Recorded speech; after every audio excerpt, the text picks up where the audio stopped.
नमस्कार प्रिय बच्चों, ये हमारा 15वां ही लेक्चर है और इसमें ये वॉल्यूम 2 है। ठीक है। और जो nutritional value of fruits and vegetables की हमने पहले वीडियो में बात की थी, तो पहले वीडियो में जो 20-22 मिनट का वीडियो आपके पास एलएमएस में था, तो उसमें हमने फ्रूट्स और वेजिटेबल्स के न्यूट्रिशनल इंपॉर्टेंस के बारे में बताया था। न्यूट्रिशनल इंपॉर्टेंस का मतलब क्यों पढ़ा, क्यों न्यूट्रिशनल इंपॉर्टेंस को हमने पढ़ना चाहा, और न्यूट्रिशनल इंपॉर्टेंस में हमारी बॉडी के लिए जो न्यूट्रिएंट्स हेल्पफुल होते हैं, हमने उनके बारे में आपको बताया। इसमें चाहे वाटर हो, चाहे वो फैट हो, चाहे वो प्रोटीन हो, चाहे वो विटामिन हो या चाहे वो मिनरल्स हो, और विटामिन हो तो कौन से फैट सोल्यूबल्स हैं, कौन से वाटर सोल्यूबल्स हैं, इन चीजों के बारे में हमने आपको बताया था। और इसके बाद में फिर ये बोल के उस वीडियो को खत्म किया था कि इसके नेक्स्ट पार्ट को हम अगले वीडियो में कंसीडर करेंगे, जिससे वीडियो का पार्ट आगे ना बढ़े और आपके लिए वो इंटरेस्टिंग बना रहे। तो चलिए, अब हम जो चीज पढ़ चुके थे पहले वीडियो में, वो आपको ये भी पता है कि न्यूट्रिटिव वैल्यू में आपको सबस्टेंसेस बताए थे जो नरिशमेंट प्रोवाइड करते हैं। इसके बाद में कौन कौन से होते हैं, जैसे वाटर है, कार्बोहाइड्रेट है, protein, fat, vitamin, minerals, bio active compounds, इनके बारे में भी हमने चर्चा की थी। न्यूट्रिटिव वैल्यू में हमने वाटर को भी बहुत अच्छे से बताया था, कार्बोहाइड्रेट को भी पूरी तरीके से क्लासीफाई किया था। इसके बाद में फंक्शंस ऑफ प्रोटीन को भी बताए थे। इसके बाद में फैट्स को भी बताए थे। हमारा विटामिन चल रहा था। विटामिन में हमारी बात जो है विटामिन डी पे होनी थी। विटामिन ए तक हम अपनी बात को पूरा कह चुके थे। तो विटामिन डी में यही है कि एसेंशियल्स इन हेल्थी बोन्स, मजबूत हड्डियों के निर्माण के लिए विटामिन डी रिस्पॉन्सिबल होता है। Help in calcium absorption in body, body में कैल्शियम के एब्जॉर्प्शन को भी बढ़ाता है। ठीक है। तो जो बॉडी में कैल्शियम एक डोरमेंट कंडीशन में डला होता है, तो अगर हमारे अंदर विटामिन डी है तो बॉडी अपने आप कैल्शियम जो डोरमेंट कंडीशन में है उसको बॉडी की ग्रोथ एंड डेवलपमेंट में इस्तेमाल कर लेता है। और अगर इसकी डिफिशियंसी होती है, अगर इसकी कमी होती है ह्यूमन बॉडी में, तो इसमें रिकेट्स, सूखा रोग एक हो जाता है। Osteomalacia in adult, degeneration of bones, osteomalacia एक रोग है, वो हो जाता है। बोन्स का डीजनरेशन होने लगता है, हड्डियां एक तरीके से निर्माण ना होके एकदम उसमें हो जाती हैं कि उसमें ग्रोथ एंड डेवलपमेंट किसी तरीके का नहीं होता, और उनमें रक्त का प्रवाह भी खत्म हो जाता है।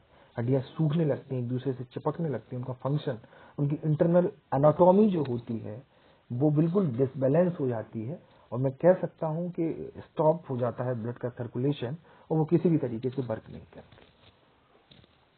विटामिन ई की बात यदि हम करें तो positive antioxidant property, antioxidant property को पोजेस करता है। Reduce risk of degenerative diseases, ठीक है, रिस्क बढ़ा देता है डिजेनरेटिव डिजीजेस की, और prevent oxidation of lipids and maintain सेलिटिलिटी।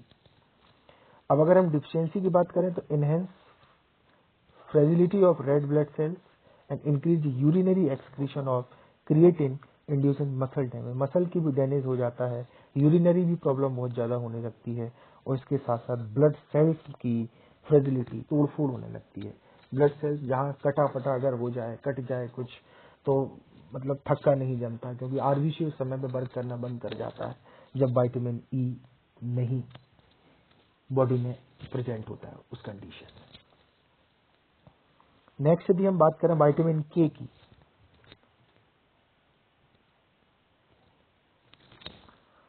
तो it is an anti haemorrhagic vitamin, it is necessary for the clotting of blood, necessary for liver functioning, खून का थक्का बनाने में और लीवर की फंक्शनिंग विटामिन के का एक बहुत बड़ा इंपॉर्टेंस है। कॉम्पिटिटिव एग्जाम्स में क्वेश्चंस भी पूछे जाते हैं कि ब्लड के थक्का, रक्त के थक्का को बनाने के लिए कौन सी विटामिन जिम्मेदार होती है, तो विटामिन के को बताया जाता है। साथ ही साथ ये लीवर की फंक्शनिंग के लिए भी जिम्मेदार होती है। अगर इसकी डिफिशियंसी हो तो हम क्या करेंगे, तो इससे prolonged blood cutting time which में lead to internal haemorrhage and uncontrollable bleeding. ठीक है, प्रोलॉन्ग ब्लड क्लॉटिंग, थक्का नहीं बनता, ठीक है, एक लंबे समय तक थक्का नहीं बनता, विच में lead to internal haemorrhage and uncontrolled bleeding, जिससे क्या होता है कि जब थक्का नहीं बनेगा तो एक अनकंट्रोल्ड ब्लीडिंग होने लगती है। मतलब इस तरीके से एक छोटा सा घाव भी शरीर से हो जाता है तो फिर उस समय पे ब्लीडिंग बंद नहीं होती जब तक कंप्लीट बॉडी में ब्लड का अमाउंट कम नहीं हो जाता है। ये मैं आपको बता रहा हूँ डेथ की सर्टेनिटी को बहुत ज्यादा बढ़ा देता है। जब ह्यूमन शरीर में जितना भी खून है वो किसी घाव या चोट के माध्यम से पूरा बाहर निकल जाए, वहां आरबीसी और डब्ल्यूबीसी अपना काम न कर पाए, क्लॉटिंग ना हो, तो ऐसी कंडीशंस में आप खुद समझ सकते हो कि सिचुएशन कितनी खराब हो जाती है। विटामिन बी कॉम्प्लेक्स, एक विटामिन बी होती है और एक आपका विटामिन बी कॉम्प्लेक्स होता है। इसमें इंक्लूड्स होती हैं thiamine, riboflavin, nicotinic acid, pantothenic acid, pyridoxine, folic acid, biotin, choline, inositol. ये इसके लिए इससे जुड़ी हुई होती हैं विटामिन बी कॉम्प्लेक्स से। और एक कोएंजाइम की तरह ये एक्ट करती हैं, act as coenzyme and therefore essential for the metabolism. उपपचय, ये उपपचय आपको समझ में नहीं आ रहा होगा लेकिन मेटाबॉलिज्म आपको समझ में आ रहा होगा। Essential for the metabolism and proper utilisation of energy, carbohydrate and fat. ये एक कोएंजाइम के साथ साथ कोएंजाइम का काम करती हैं और एसेंशियल होती हैं metabolism and proper utilisation of energy, energy के मेटाबॉलिज्म और यूटिलाइजेशन के लिए, साथ ही साथ कार्बोहाइड्रेट और फैट के लिए। इनकी डिफिशियंसी हो जाती है तो deficiency diseases involving these vitamins are multiple in nature. ये वाइटामिन्स नेचर में मल्टीपल होती है, गुणित होती हैं, फैली रहती हैं, इनका फैलाव बढ़ा रहता है। Vitamin C, vitamin C required for collagen synthesis, collagen synthesis के लिए रिक्वायर्ड होती है। बोन्स एंड टीथ कैल्सिफिकेशन, हड्डियां और दांतों के निर्माण में भी इसका एक बहुत बड़ा अहम योगदान होता है विटामिन सी का, हड्डियों के निर्माण में, साथ ही साथ दांतों के निर्माण में। Helps in absorption of dietary iron, dietary iron जो होता है उसके एब्जॉर्प्शन में, साथ ही साथ बिल्ड्स रेजिस्टेंस टू इन्फेक्शन, जो शरीर में इन्फेक्शंस होते हैं उनके प्रति रेजिस्टेंस को बिल्ड करना। Aids in the prevention and treatment of the common cold, जो साधारण हमको जुकाम बना रहता है। इस समय आपको पता है कि जो कोविड का दौर चल रहा है, ठीक है, और जब से कोविड का दौर शुरू हुआ है हर इंसान ये कहता है कि विटामिन सी की गोलियां खाते रहो, ठीक है। विटामिन सी की गोलियां खाते रहो या विटामिन सी जितना ले सको शरीर में, चाहे वो आप नींबू से लें, चाहे वो आप मिर्च से लें, चाहे वो आप आंवला से लें, चाहे वो आप गुआवा से लें। क्योंकि विटामिन सी की बात यदि आप करो तो 599 600 mg आंवला में विटामिन सी पाया जाता है, ठीक है। और बारबाडोस चेरी में विटामिन सी सबसे ज्यादा पाया जाता है, 1200 mg से लेके 3000 mg तक विटामिन सी बारबाडोस चेरी में। और बहुत से ऐसे सोर्स हैं जो विटामिन सी का सोर्स है। घर में नींबू अगर खाओ, नींबू भी विटामिन सी का सोर्स है, आंवला विटामिन सी का सोर्स है, मिर्च में भी विटामिन सी बहुत प्रचुर मात्रा में पाई जाती है, बारबाडोस चेरी में भी विटामिन सी प्रचुर मात्रा में पाई जाती है। और जितने भी खट्टे फल जो श्योर, जिनमें खट्टी जिनकी तासीर होती है, उनमें विटामिन सी प्रचुर मात्रा में विद्यमान होता है। तो इसमें जो चीज लिखी है कि aids in the prevention and treatments of the common cold, जो साधारण हमको जुकाम होता है, इसके प्रति डेफिनेटली रेजिस्टेंस प्रोवाइड करता है विटामिन सी। अगर आपकी बॉडी में विटामिन सी प्रचुर मात्रा में विद्यमान है और उससे रिलेटेड आप उन फ्रूट्स को खा रहे हैं अपनी डेली डाइट्स में, आपको जो डेली डाइट्स है उसमें फ्रूट्स एंड वेजिटेबल्स का इस तरीके का कॉम्बिनेशन है, डेफिनेटली आप इससे दूर रहेंगे, आपको कॉमन कोल्ड जैसे इन्फेक्शंस आपको नजर नहीं आएंगे। Give strength to blood vessels, जो ब्लड वेसल्स होती हैं, हमारी रक्त वाहिनियां होती हैं, उनको भी ताकत देती है vitamin C. One of the major antioxidant nutrients, और बहुत बड़ा एक एंटीऑक्सीडेंट पोषक तत्व है न्यूट्रिएंट्स, ठीक है। अब अगर इसकी डिफिशियंसी होती है हमारी ह्यूमन बॉडी में अगर इसकी डिफिशियंसी पाई जाती है तो उससे स्कर्वी रोग हो जाता है, स्कर्वी। और सॉफ्ट एंड ब्लीडिंग गम्स, रक्त के एकदम छोटे छोटे से भाग, मतलब त्वचा के ऊपर आपको उभरे हुए दिखाई देंगे, जिसमें महसूस होता है कि रक्त निकल रहा हो, खून निकल रहा हो, उनको ब्लीडिंग गम्स बोलते हैं। स्कर्वी रोग भी हो जाता है विटामिन सी से। चलिए हम नेक्स्ट स्लाइड पे जाते हैं।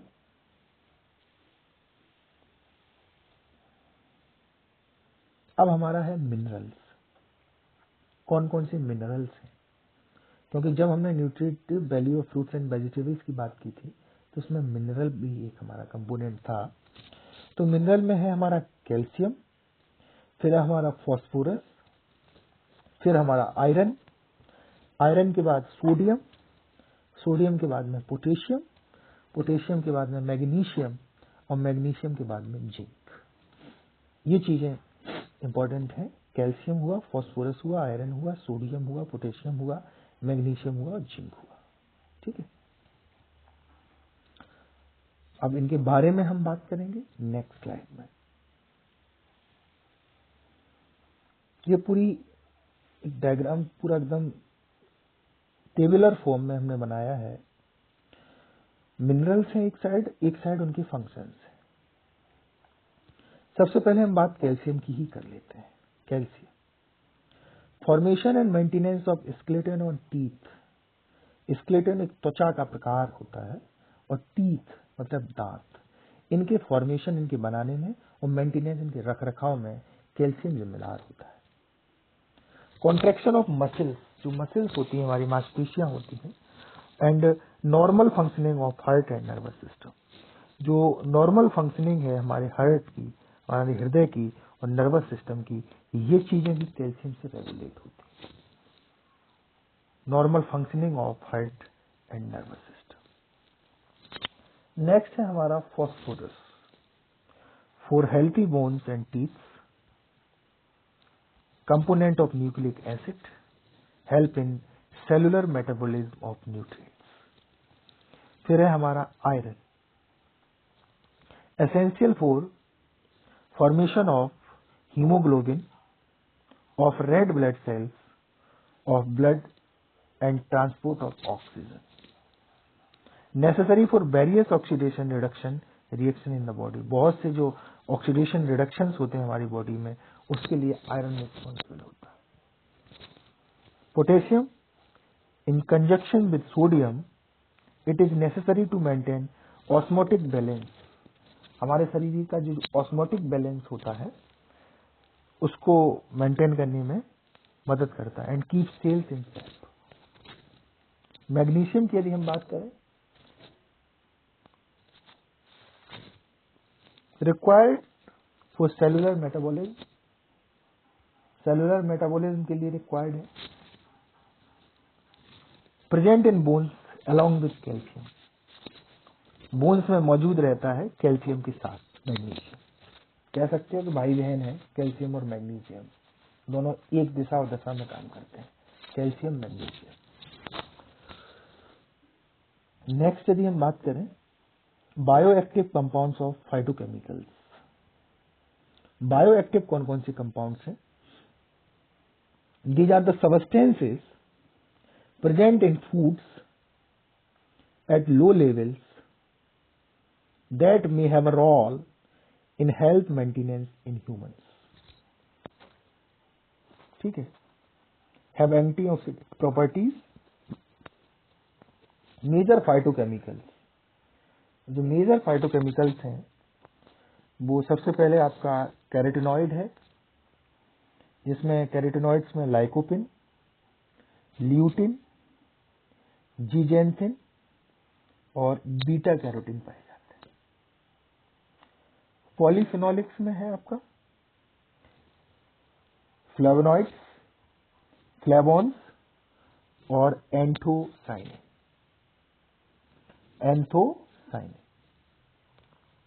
ग्लूकोसिनोलेट में आपका है सल्फोरेफेन, इंडोल 3 कार्बिनोल। पहला है आपका सल्फोरेफेन और फिर है आपका इंडोल 3 कार्बिनोल। ये फाइटोकेमिकल्स हैं, आपको उनके नाम टिपिकल भी लग सकते हैं, लेकिन इतना इनमें ध्यान देने की जरूरत नहीं है। जब न्यूट्रिशनल इंपॉर्टेंस अगर हम पढ़ेंगे हॉर्टिकल्चर क्रॉप्स का, तो जाहिर सी बात है उसके अंदर जाके आपको समझाना पड़ेगा।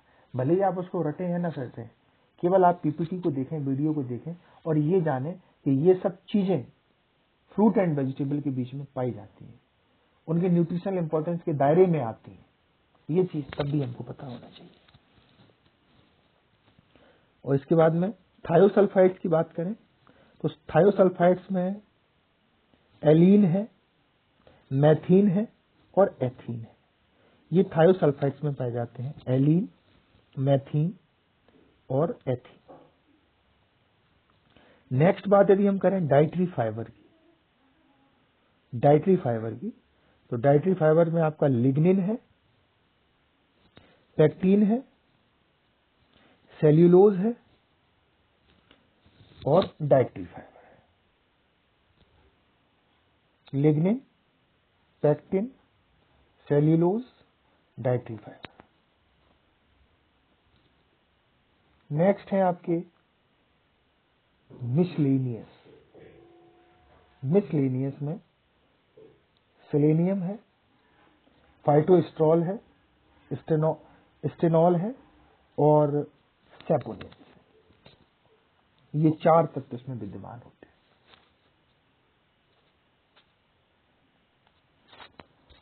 तो ये ओवरव्यू था एक फाइटोकेमिकल्स का। अब हम नेक्स्ट स्लाइड पे जाते हैं।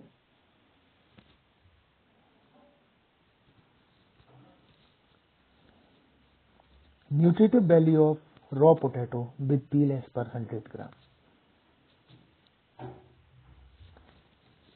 इसमें कुछ भी बताने की जरूरत नहीं है। स्क्रीन पे आप एक एक चीज, प्रिंसिपल्स लिखे हैं आपके, एनर्जी से लेके, कार्बोहाइड्रेट से लेके, स्टार्च से लेके, डाइटरी फाइबर से लेके, फैट से लेके, प्रोटीन से लेके, vitamin C, calcium, iron, magnesium, phosphorus और potassium. USDA national nutrient database ये इसका सोर्स है, यहां से इसको लिया गया है। स्क्रीन के सामने आप देख सकते हो कि इतना न्यूट्रिटिव वैल्यू इसमें पाई जाती है, इतने % आरडीए इसकी है। रिकमेंडेड डेली अमाउंट जो हमको लेना है वो ये है।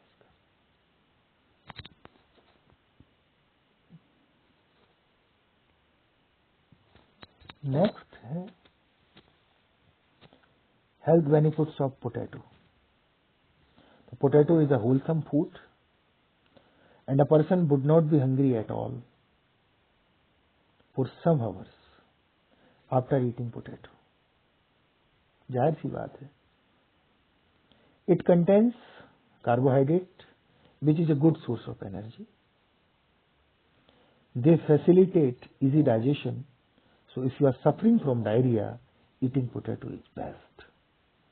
अगर कोई डायरिया से सफर कर रहा है तो उसका पोटैटो खाना बहुत बढ़िया है। The energy produced through potato gets stored as glycogen in muscles and liver and functions as a readily available energy during prolonged strenuous exercise. That's why it is an important part of players' diet. इसी के कारण जो खिलाड़ी होते हैं उनकी diet में ये बड़ा इंपॉर्टेंट है। नेक्स्ट हम देखते हैं हेल्थ बेनिफिट्स ही पोटैटो है। विटामिन सी का रिसोर्स है, B6 भी पाया जाता है, कॉपर, मैग्नीशियम, डाइटरी फाइबर्स पाए जाते हैं और ये रेजिस्टेंस देता है हार्ट अटैक के लिए, फ्लूइड एंड इलेक्ट्रोलाइट बैलेंस के लिए भी। इस चीज को पीपीटी में आप पढ़ना समझना, ठीक है। Raises the glucose level in the blood and over intake में cause obesity, hence it is not recommended for obese और डायबिटिक पीपल। ठीक है, जो थोड़े मोटे और जो डायबिटिक होते हैं उनके लिए ये बिल्कुल भी निषेध है, मना किया गया है कि आप उसको नहीं ले सकते।